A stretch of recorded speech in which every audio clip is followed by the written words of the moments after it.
Hello guys, welcome back to my YouTube channel techCodio. My name is Bharat Kumar. So guys, recently I started teaching advanced Python in my YouTube channel. In that series, firstly I covered decorators in Python. After that I covered generators and iterators in Python. So now in this video I'm going to discuss metaclasses in Python, right? So guys, if you are new to my YouTube channel, please hit the like button and also subscribe to my YouTube channel, right? So now let's begin the lecture. So guys, in this video we are going to begin part 9.2 metaclasses in Python, right? Now let's see the agenda what we have for today. So firstly I'm going to discuss what is a metaclass, and then we'll see how do metaclasses works, and then I'll give you the example so that you can able to understand how the metaclasses are working. So guys, in this Python series, in the first video I taught decorators in Python. In the decorator we are having one function. For that function we are changing the behavior of the function, right, without changing the code of that function. So if you watch that video, you can able to understand this metaclasses very easily, right? For example, we have this class. We are changing the behavior of the class, that is known as metaclasses. That means here we have one class, but with this metaclass we are changing this behavior but not the structure of this code. Let's see the definition of metaclasses. In Python, everything is an object, including classes themselves.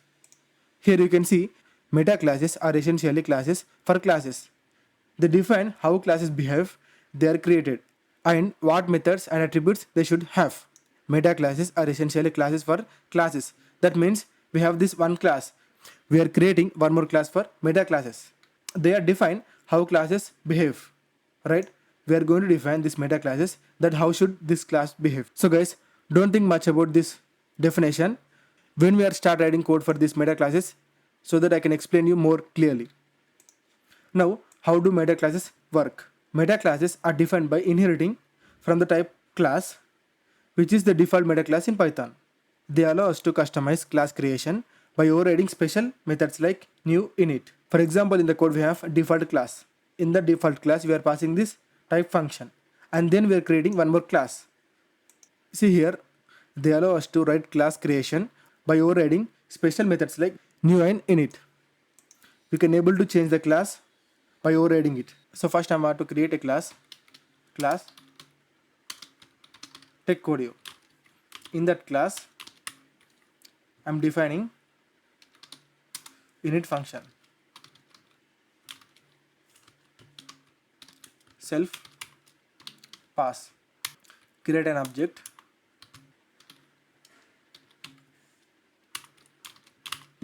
nothing is printing. Now let's see the type of B. Type of B is, it is giving main.techCodio. Now I want to see the type of techCodio only, the class name itself. Yeah, you can see it is giving type. So we can use this class in the metaclass. Now let's see the example of metaclass. So first I'm going to create one class, meta. In that class I'm passing type, def init. In this self I'm going to pass name, base and dictionary. So right now ignore this one. I'll explain this after the example. Print hello techCodio. Now I want to create one more class, my class. In this class I'm gonna take this variable metaclass. In this metaclass I'm just passing this meta function, right? Pass. Now here let me define one object, just call my class function, my class. You can see when I'm running this code, it is giving this hello techCodio because it is a metaclass. In this metaclass we are passing this type, right? So for this type, ignore this type also for now. Just understand the example. In this class I define one default function, init. For this function the function calling is not required. In this function I'm passing this self. Ignore about the self because in previous videos I thought self. See this, I'm giving this 3 variables. For now ignore it. In this class, I'm printing one message. Hello, techCodio. After that, I created one more class.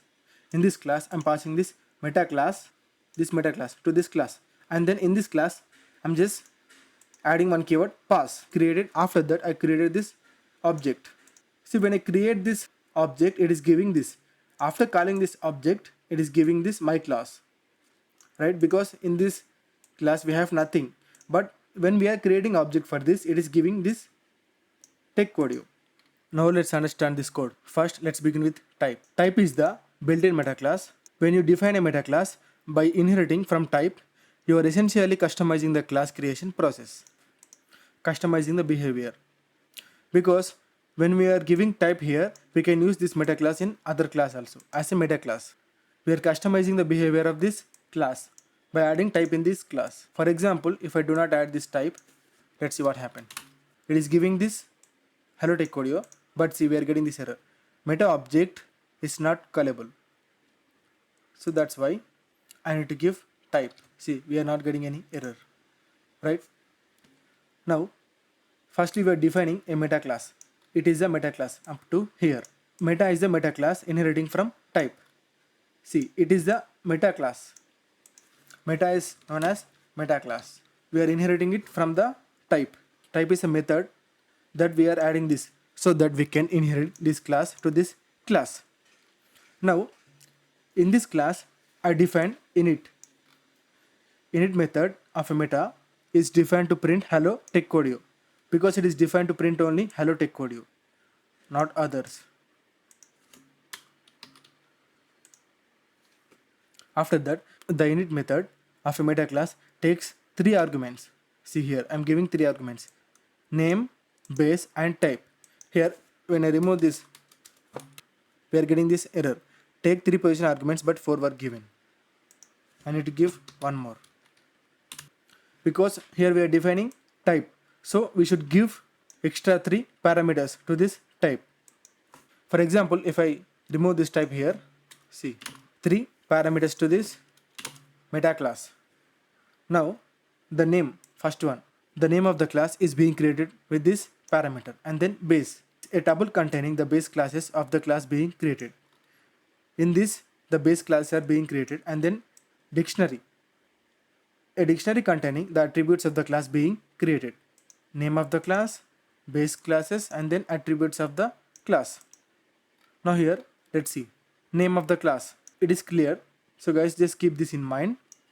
Name of the class, base classes, and then dictionary of the attributes. And then we are defining my class.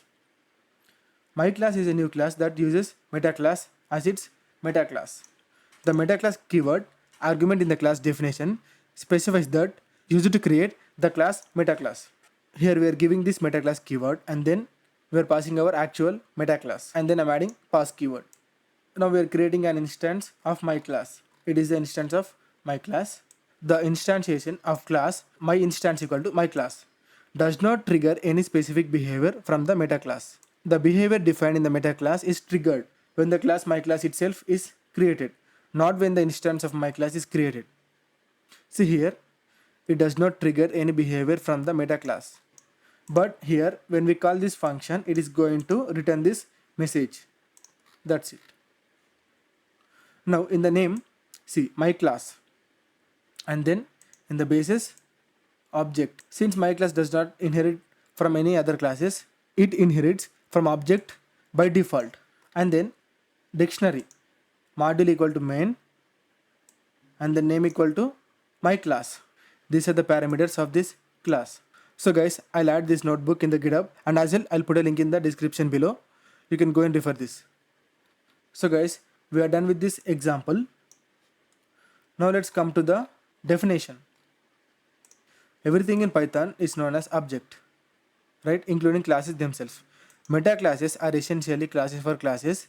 They are defined how classes behave, how they are created, and then what methods, attributes should they have. That's it. Here we define this class and then passing this class to this class. So guys, here we saw init example. Now let's see the example with new method. Here I define meta class and passing type as an instance. Now creating one function with the new method. It is clear, right? Now in this function I have passed this 4 parameters: CLS, name, basis, dictionary. So for this dictionary I have added this, added by meta custom attribute, because the name is going to get this my class, because we are adding this my class to this meta class, and the bases are class object. It is the base. When we create object, it is going to give this class object. And then in the dictionary we are having module equal to main, qual name equal to my class. So for this dictionary it is going to print this 2 keys.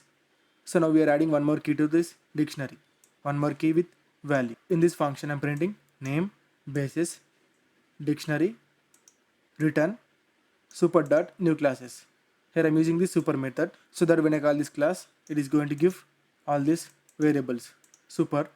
So guys, in the part number 6 I discussed complete loops concepts. If you are confusing here, please go back to that part and then watch all the videos. I'm requesting you to watch that videos, because for the Python these are the main concepts that are going to be asked in the interviews. Now one more class is created.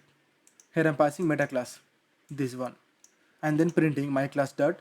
These are known as custom attributes. Now first I'm printing name, getting this name. Let me change this name to class 1. See, it is giving class 1. And then in the basis it is returning empty tuple, because we cannot see this value object, because I have not created any object for this. For example, if I create object for this class,